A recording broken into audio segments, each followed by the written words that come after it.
Bismillahirrahmanirrahim. Assalamualaikum warahmatullahi wabarakatuh.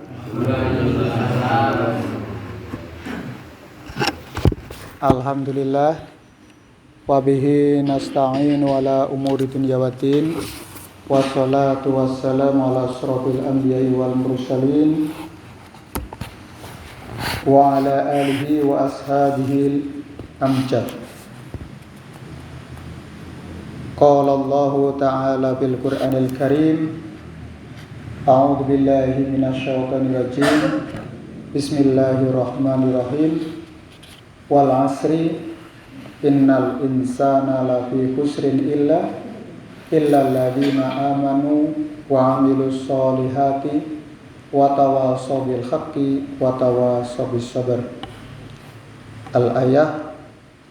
Shadaqallahul adzim. Jamaah pengajian rutin Masjid Al-Huda Sukorejo ingkang kawula hormati, monggo sareng-sareng ngunjakaken raos syukur alhamdulillah kunjuk dumateng Allah Subhanahu wa taala ingkang sampun maringi pinten-pinten kenikmatan, kesarasan lan kebahagiaan dumateng kita sedaya. Terbukti katitik wonten ing sonten menika kita saged jamaah salat maghrib dilanjutkan dengan kajian insyaallah sampai isya. Semoga kita bisa istiqomah dan bisa memetik hasilnya kelak di akhirat nanti. Amin. Karena kebahagiaan yang terbaik, yang terindah itu inda liqa rabbih.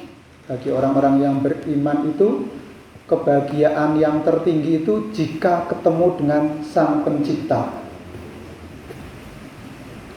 Nah, pencipta kita adalah Allah Subhanahu wa taala, maka kita sebagai makhluk untuk senantiasa berusaha untuk mendekat dan sedekat mungkin dengan amal ibadah yang kita lakukan. Karena Allah bertujuan menciptakan jin dan manusia kecuali untuk beribadah kepadanya. Wa ma khalaqtul jinna wal insa illa liya'budun. Jadi apapun profesi pekerjaan kita mestinya ditujukan untuk beribadah kepada Allah Subhanahu wa taala. Nah, demikian juga segala aktivitas yang kita lakukan itu dalam rangka untuk beribadah. Maka semua aktivitas yang kita lakukan harus senantiasa diawali dengan menyandarkan diri kepada Allah dengan mengucapkan Bismillahirrahmanirrahim. Maka yang itu kita sebutkan menjadi nilai ibadah bagi kita sekalian. Tidak hanya beribadah seperti sholat maghrib saja, tapi adalah segala aktivitas yang kita lakukan semata-mata mengharap ridho Allah adalah sebagai suatu ibadah. Jadi itu disebut ibadah ghairu mahdhah. Kalau ibadah mahdhah itu ketentuan tata cara dan syaratnya itu sudah ditentukan oleh Allah dan diteladankan oleh Kanjeng Nabi Muhammad SAW. Alhamdulillah sore hari ini kita sampai pada kitab iman. Yang kita bahas adalah iman kepada Rasul. Al-imanu bir rasuli yajibu alaina an nu'mina bi annallahal hakima arsala rasula lihidayatin nasi ila siratil mustaqim mubasyirina wa mundirina li'alla yakuna linnasi 'alallahi hujjatum ba'dar rusul. Kita wajib percaya bahwa Allah yang maha bijaksana telah mengutus para rasul untuk memberi petunjuk umat manusia akan jalan yang lurus. Jadi manusia itu tidak mungkin mencapai kebenaran hanya dengan akal pikiran manusia. Jadi dengan akalnya sendiri. Keterbatasan itulah maka Allah mengutus seorang rasul untuk memberikan informasi, petunjuk kepada umat manusia akan jalan yang lurus. Jalan itu dalam kehidupan ini ya banyak sekali ya. Atau kalau jalan yang kita lalui pun sangat banyak. Maka beraneka ragam pendapat, pikiran manusia kalau dituruti sudah beragam. Hanya saja pendapat dan pikiran manusia yang baik, yang mendekati kebenaran, yang biasanya menjadi suatu aliran ataupun mazhab pemikiran di dalam kehidupan. Entah itu di dalam bidang hukum, entah itu di bidang sosial, maupun di bidang akidah. Tapi kita melihat di dalam ajaran Islam itu semuanya adalah sebagai suatu sunatullah yang ada di dalam kehidupan. Allah berfirman, mubasyirina wa mundirina, mereka adalah pembawa berita yang gembira dan peringatan, agar bagi manusia tiada alasan atau membantah pada Allah setelah diutus para rasul. Jadi rasul ini adalah membawa berita gembira. Berita gembira itu adalah balasan yang diberikan kepada orang-orang yang soleh dan solehah, orang-orang yang beriman, sekaligus memberikan peringatan supaya orang-orang itu diberikan informasi tentang berbagai hal, larangan dan perintah. Larangan itu yang harus dihindari dan perintah itu yang harus dilaksanakan atau yang ditaati. Agar bagi manusia tiada alasan atau membantah pada Allah setelah diutusnya para rasul. Supaya tidak ada orang yang, saya kan dulu nggak tahu, saya nggak pernah ngaji, saya nggak pernah, kalau ada pengajian telinga saya itu seperti disumpeli kapas, nggak dengar, atau sekarang disumpeli dengan iPhone ya, dengar musik, akhirnya tidak pernah mendengarkan ataupun sudah tidak peduli lagi tentang peringatan ini. Jadi tidak ada. Sekarang juga di kanal-kanal digital itu tersedia juga berbagai macam pengajian ataupun informasi tentang keagamaan. Itu tersedia di situ. Banyak dan tidak, kita tinggal milih. Persoalannya adalah mau atau tidak mau kita untuk membuka itu, atau justru mencari informasi yang lain. Jadi ini tidak ada alasan bagi manusia untuk mengelak dari informasi yang diberikan oleh Kanjeng Nabi. War-rusulu hum basyarum mithluna ya'kuluna wa yashrabuna wa yamshuna fil aswaq. Para rasul itu adalah manusia seperti kita, makan, minum, dan pergi ke pasar. Jadi manusia itu adalah basyar, yaitu manusia sebagaimana kita. Dia punya kepentingan, kebutuhan-kebutuhan biologis seperti makan, minum, dan kebutuhan-kebutuhan ekonomis untuk pergi ke pasar, berdagang, bertani, bekerja, mencari rezeki untuk memenuhi kebutuhan hidup. Jadi Nabi itu ya seperti kita ini, manusia biasa. istofahumullahu lirisalatihi wa ahtasumhum bil wahyi wa hum shadiqun. Yang telah dipilih oleh Allah menjadi utusannya dan mengistimewakan mereka dengan diberi wahyu. Mereka adalah orang-orang yang jujur. Jadi Nabi ini bukan dipilih oleh rakyat, tidak ada pemilunya. Pak Ridho dan Pak Bagus ini pengamat pemilu. Jadi Nabi itu tidak ada elektoralnya, tidak ada pemilihannya. Saya pernah jadi anggota KPU ya, diselenggarakan pemilu. Nah, itu ada pemilihan Rasul ya. Nah, itu adalah dipilih karena kepribadian yang ada pada diri Nabi Muhammad SAW diberikan nubuwah oleh Allah.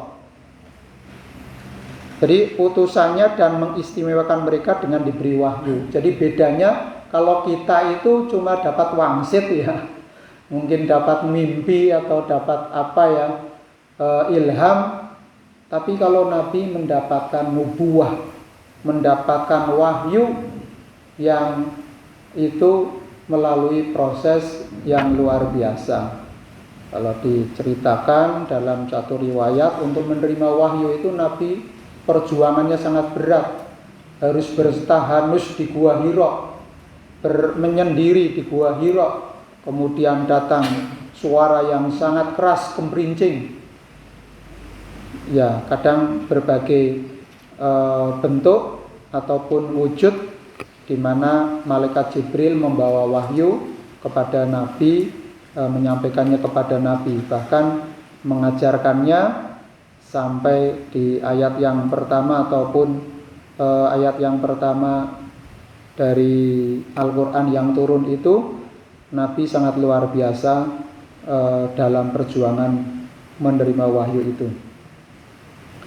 Nabi itu adalah mereka orang yang jujur, terpercaya, shadiqun, umana'u, kemudian muballighuna risalata, menyampaikan tugas mereka. Fatona'u yafhamuna wa yufhimuna, mereka cerdas, dapat memahami dan memahamkan. Jadi Nabi ini keistimewaannya diberikan, kalau kita sering mengenalnya sidik, amanah, fatonah gitu. Jadi kalau orang itu sudah punya tiga karakter, sidik, amanah, fatonah, ini integritasnya nomor wahid. Jadi kejujurannya itu nomor pertama. Jadi karena mempunyai karakter yang semacam ini, maka dipilihlah oleh Allah. Karena Nabi itu akan menjadi suatu teladan, menjadi seorang teladan, menjadi model yang akan diidolakan oleh umatnya. Ya, kalau di zaman modern ini sering ada pemilihan model-model ya. Ada idola dangdut, idola apa, lebih banyak di seni.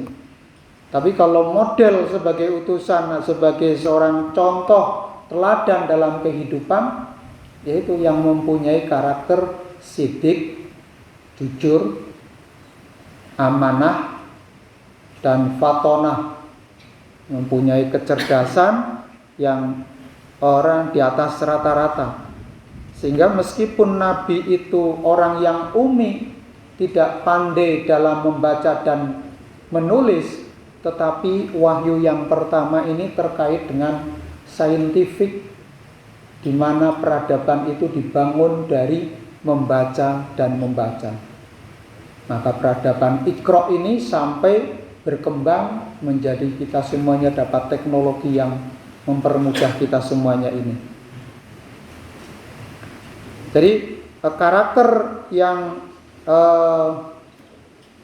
Shadikun umanaun muballighuna risalah, dan menyampaikan risalah itu kepada semua umatnya dan memahamkan kepada mereka agar mereka menaatinya. Wa annahum basyaru ya'tarihim ma ya'tari sairul afrodi mimma la yamassu karamatahum fi maratibihim aliyah.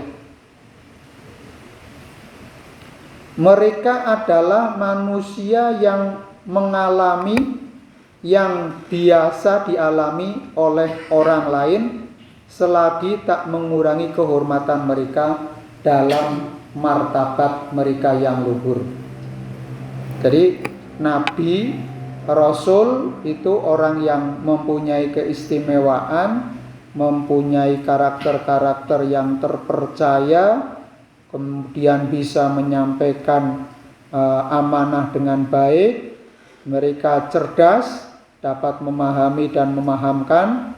Mereka juga sebenarnya mengalami yang biasa dialami oleh orang lain. Jadi mengalami apa yang dialami oleh kita-kita sekalian. Jadi sifat-sifat basariyah ini sama dengan kita. Dan selama sifat-sifat ataupun karakter itu tidak mengurangi martabat keluhuran sebagai Rasul. Nah, ini yang ada pada Nabi.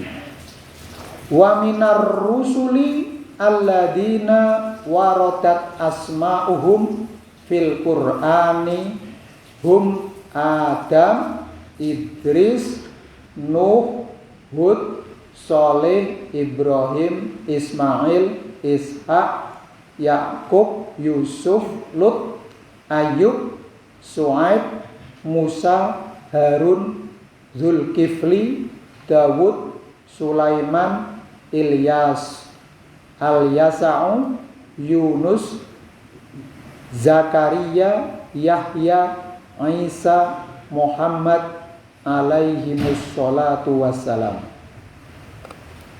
Jemaah yang kami hormati, di antara para rasul yang tersebut nama mereka di dalam Al-Quran adalah Adam, Idris, Nuh, Hud, Saleh, Ibrahim, Ismail, Ishak, Yakub, Yusuf, Lut, Ayub, Su'aib, Musa, Harun, Zulkifli, Daud, Sulaiman, Ilyas, Ilyasa, Yunus, Zakaria, Yahya, Isa, dan Muhammad sallallahu alaihi wasallam. Ini yang dikenal sebagai Rasul yang diutus oleh Allah untuk membawa risalah dan menyampaikannya kepada umat manusia supaya beriman, supaya bertakwa kepada Allah Subhanahu wa taala. Wa minhum malam yaksushumullahu alaina. Dan ada rasul-rasul yang tidak diberitakan Allah kepada kita. Nah, ini yang kita tidak tahu. Ini yang kita tidak tahu siapakah mereka, karena ini adalah menjadi rahasia, hanya Allah lah yang tahu. Jadi di antara ada rasul yang tidak diberitakan Allah kepada kita, berarti termasuk juga di dalam Al-Quran. Tapi yang disebutkan di dalam Al-Quran itu tadi yang jelas ada ayatnya. Wa in min ummatin illa khala fiha nadirun. Dan Allah tiada umat yang terdahulu melainkan pernah kedatangan Nabi. Jadi tidak ada umat terdahulu yang tanpa Nabi. Semuanya itu ada model contoh yang diikuti. ada pembawa berita ataupun pembawa kabar gembira dan kabar peringatan tadi ya. Jadi ada nabi-nabi yang diutus kepada umat-umat terdahulu. Waqad ayyadahumullahu bil ayati wal mu'jizati bahirati. Dan Allah telah mengokohkan mereka dengan beberapa pembuktian dengan segala macam mukjizat yang nyata. Jadi para nabi, para rasul ini diberikan mukjizat, keistimewaan untuk membuktikan nubuwah, untuk membuktikan kebenaran risalah yang dibawa, bahwa nabi ini bukan orang ecek-ecek atau orang biasa, tapi adalah orang yang memang diutus oleh Allah untuk memberikan informasi, kabar berita, kabar gembira dan peringatan kepada umat manusia. Maka ketika para nabi dan rasul ini terdesak oleh suatu kondisi yang dihadapi, maka untuk membuktikan risalahnya ada mukjizat yang diberikan sebagai, kalau orang sekarang mungkin jimat ya, atau cekelan ataupun senjata. Jadi senjata yang ijaz itu adalah mukjizat, dikatakan mukjizat itu adalah sesuatu yang bisa melumpuhkan para pembangkang kalau istilahnya ya, orang yang tidak mengimani atau tidak mau mengikuti risalah yang diberikan oleh para nabi dan rasul. Maka dengan itu bisa mengalahkan mereka, supaya ini adalah bukti bahwa bukan seorang yang biasa-biasa. Mereka adalah orang yang diberikan keistimewaan oleh Allah.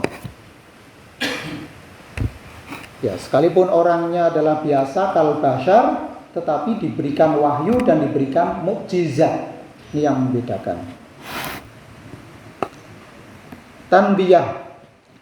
Laqad sabata bi anna mimma tatanawalahu al-qudratu ilahiyah antusdira umuron khariqatan lil adati khalasat li anbiya illahi ta'yidan li risalatihim wa ijazan li mu'aridihim wa ayatan alal munkirihim.